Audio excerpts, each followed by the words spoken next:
Bismillahirrahmanirrahim. Assalamualaikum warahmatullahi wabarakatuh. Selamat datang di channel Sahabat Luar Biasa. Channelnya orang-orang luar biasa. Apa kabar teman-teman? Mudah-mudahan sehat selalu dan selalu dalam rahmat dan lindungan Allah Subhanahu wa taala. Amin ya robbal alamin.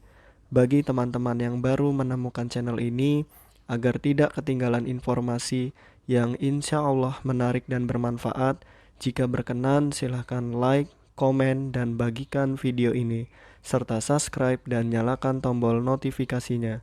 Syukron jazakumullah khairan. Alhamdulillahillazi bini'matihi tatimus solihat.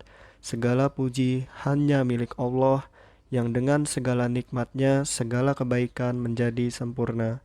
Salawat serta salam semoga tercurah limpahkan kepada Nabi Muhammad sallallahu alaihi wasallam serta istri-istri beliau, saudara-saudara beliau, tabi'in, tabi'ut tabi'in, dan bagi kita yang insya Allah setia dan istiqomah mengikuti sunnahnya sampai akhir hayat.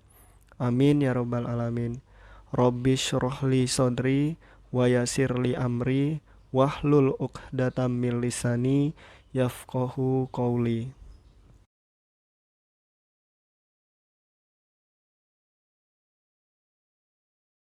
Baik, kita akan membahas materi masih terkait dengan tuli atau tunarungu, yaitu karakteristiknya. Bagaimanakah karakteristik anak tuli atau penyandang disabilitas rungu?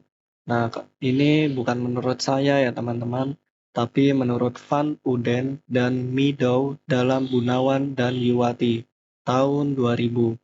Nah, di sini ada 5 karakteristik dari anak tuli. Yang pertama, sifat egosentris yang lebih besar daripada anak mendengar. Nah, tindakannya dikuasai oleh perasaan dan pemikiran yang berlebihan, sehingga sulit menyesuaikan diri. Yang kedua, memiliki sifat impulsif. Nah, tindakannya tidak didasarkan pada perencanaan yang hati-hati dan jelas, serta tanpa mengantisipasi akibat yang mungkin ditimbulkan oleh perbuatannya. Jadi, apa yang mereka inginkan biasanya perlu segera dipenuhi, karena sulit bagi mereka untuk merencanakan atau menunda suatu pemuasan kebutuhan dalam jangka panjang. Yang ketiga, sifatnya kaku atau rigidity. Nah, sikap kaku atau kurang luas. Sikap kaku atau kurang luas dalam memandang dunia dan tugas-tugas dalam kehidupan sehari-hari. Suatu kekakuan dalam menerapkan suatu aturan yang pernah dipelajari tanpa melihat situasi atau kondisi yang dihadapinya. Yang keempat, sifat lekas marah dan tersinggung. Nah, kurang dapat memahami apa yang dikatakan orang lain. Keadaan ini menyebabkan kekecewaan, ketegangan, dan frustasi. Pada akhirnya menyebabkan ledakan kemarahan. Lalu yang kelima, perasaan ragu-ragu dan khawatir. Nah, terjadi sering dengan makin banyaknya pengalaman yang dialami anak secara terus-menerus, mereka juga memiliki keinginan untuk berinteraksi dengan lingkungan. Nah, ini sudah saya singkat ya teman-teman. Nah, tapi saya pun sendiri bingung malah sama singkatan yang saya buat. Silakan teman-teman bisa dipahami sendiri ya. Mudah-mudahan mengenai karakteristik dari anak tuli. Adapun penyebab, penyebab dari tuli yaitu yang pertama faktor internal diri anak. Yang pertama faktor genetik dari salah satu atau kedua orang tua yang mengalami ketunarunguan. Lalu yang kedua penyakit campak Jerman atau rubella yang diderita ibu yang sedang mengandung.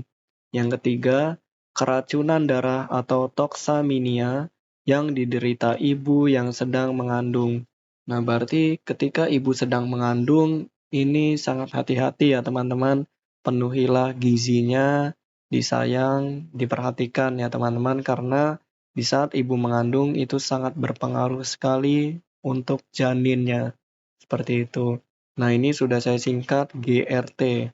G itu genetik, R itu rubella, T itu toxaminia. Adapun penyebab dari tuli dari faktor eksternal diri anak ada 4. Yang pertama, anak mengalami infeksi pada saat dilahirkan. Misalnya anak tertular herpes simplex yang menyerang alat kelamin ibu. Nah, lalu yang kedua, meningitis atau radang selaput otak yang disebabkan oleh bakteri yang menyerang labirin atau telinga dalam melalui sistem sel-sel udara pada telinga tengah. Lalu yang ketiga, radang telinga bagian tengah atau ototis media pada anak. Radang ini mengeluarkan nanah yang mengumpul dan mengganggu hantaran bunyi. Yang keempat ada dari kecelakaan, seperti terjatuh dalam posisi yang mengenai tulang belakang dan tulang ekor yang berakibat kepada saraf pendengaran. Nah, faktor eksternal ini ada 4 ya teman-teman. Ini sudah saya singkat. HMRK, H itu herpes simplex, M itu meningitis, R itu radang telinga, K itu kecelakaan. Nah, di sini yang perlu teman-teman ingat bahwa tulang ekor ini, tulang ekor itu sangat banyak mengandung saraf-saraf yang krusial. Nah, hati-hati dengan tulang ekor apabila jatuh mengenai tulang ekor. Itu bisa berdampak kepada saraf penglihatan ataupun pendengaran dan lain-lain. Kayak teman-teman yang bercanda misalkan menggeserkan kursi atau menarik kursi ke belakang sehingga temannya jatuh ke belakang mengenai tulang ekor, itu sangat sangat harus jangan ya teman-teman, hati-hati. Nah, kita bercanda pun ada batasnya, harus tahu ilmunya. Seperti itu. Lalu permasalahan yang dialami oleh tuli. Nah, permasalahannya ada 8. Nah, yang pertama masalah dalam persepsi auditif. Nah, di sini kesulitan dalam mempersepsi bunyi yang didengarnya, bahkan sering salah dalam menanggapi percakapan dari lawan bicaranya. Yang kedua, masalah dalam bahasa dan komunikasi. Nah, di sini mengalami hambatan dalam berbahasa dan berkomunikasi, disebabkan mereka tidak mengalami pemerolehan bahasa, sehingga miskin kosakata dan tidak mampu berkomunikasi secara verbal dan oral. Yang ketiga, masalah dalam kognisi dan intelektual. Nah, miskin kosakata menyebabkan miskin dalam mengakses segala informasi dari luar dirinya, sehingga berdampak pada kemampuan kognisi dan intelektual tunarungu. Bukan karena tunarungu tersebut bodoh, namun karena bahasa yang digunakan sebagai alat utama dalam memperoleh pengetahuan tidak dimiliki oleh tunarungu. Namun, jika tunarungu sudah diberikan bahasa yang cukup, besar kemungkinan kognisi dan intelektual tunarungu sama dan bisa melebihi kemampuan anak umum. Lalu masalah dalam pendidikan. Dalam mengikuti pendidikan, mengalami kesulitan dalam proses pembelajaran. Apabila pendidik di sekolah menggunakan bahasa verbal tanpa artikulasi yang baik, terlebih pendidik tidak memahami karakteristik tunarungu. Masalah yang kelima yaitu masalah dalam vokasional. Nah, kesulitan dalam mendapatkan kesempatan bekerja dikarenakan adanya keterbatasan dalam bahasa dan peluang untuk memperoleh pekerjaan hanya terbatas kepada jenis pekerjaan yang sifatnya keterampilan, tidak menggunakan verbal. Yang keenam, masalah dalam keluarga dan masyarakat. Nah, terkadang bisa juga menjadi masalah dalam keluarga, seperti sikap keluarga yang belum bisa menerima kondisi yang ketunarunguan yang dialami anak, dikucilkan, atau bahkan disembunyikan atau dibuang dari lingkungan keluarga. Di lingkungan masyarakat, individu tunarungu dianggap sebagai beban dan bagian dari orang yang tidak berguna, yang tidak dapat berperan membantu lingkungan, bahkan dianggap sampah masyarakat. ini sangat kejam sekali ya teman-teman, terutama di keluarganya. Seharusnya keluarga itu mensupport, mendukung, dan mencintai anak tuli, sehingga mereka pun sama, pasti di balik kekurangan ada kelebihan. Allah menciptakan sesuatu tidak mungkin sia-sia. Nah, lalu di masyarakat. Nah, di sini masyarakat mungkin masih awam ya teman-teman yang melakukan seperti ini. Nah, seharusnya masyarakat harus lebih peduli terhadap penyandang disabilitas karena penyandang disabilitas itu bukan dikasihani tapi diberikan kesempatan. Karena mereka pun sama bisa hidup, bisa berkarya, dan bisa berguna. Lalu yang ketujuh, masalah sosial. Nah, sering menjadi bahan ejekan dan dimanfaatkan oleh orang atau sekelompok orang yang tidak bertanggung jawab. Karena ketidakmampuan, tunarungu dalam bicara secara verbal tidak jarang menjadi korban pelecehan seksual serta korban kekerasan. Maka dari itu, keluarga, masyarakat, terlebih di lingkungan pendidikan, harus benar-benar aware dan sangat sayang terhadap anak tuli.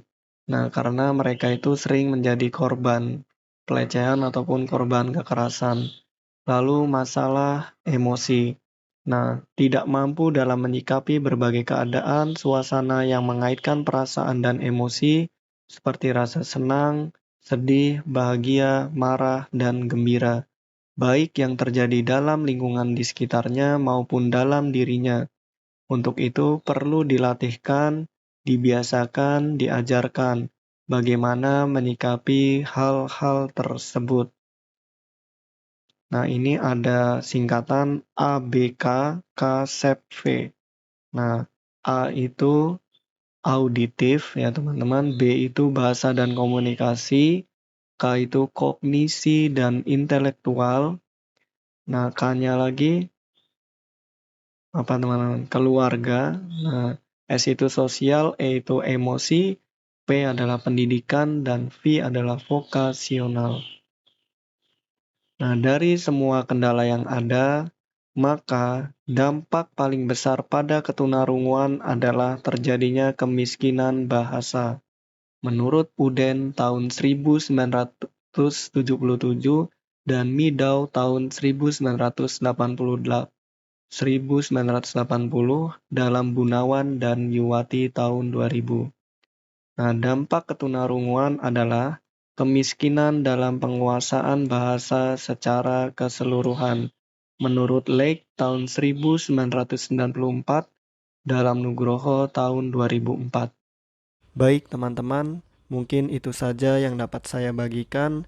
Apabila ada kebenaran, pastikan itu datangnya dari Allah Subhanahu wa taala, dan apabila ada kesalahan, pastikan itu datangnya dari saya. Maka apabila ada kebenaran, mohon doakan kebaikan, dan apabila ada kesalahan, mohon dimaafkan dan diingatkan. Syukron jazakumullah khairan. Allahumma inni as'aluka ilman nafi'an wa rizqan thayyiban wa amalan mutaqabbalan. Subhanakallahumma wa bihamdika asyhadu an la ilaha illa anta astaghfiruka wa atubu ilaik. Wassalamualaikum warahmatullahi wabarakatuh.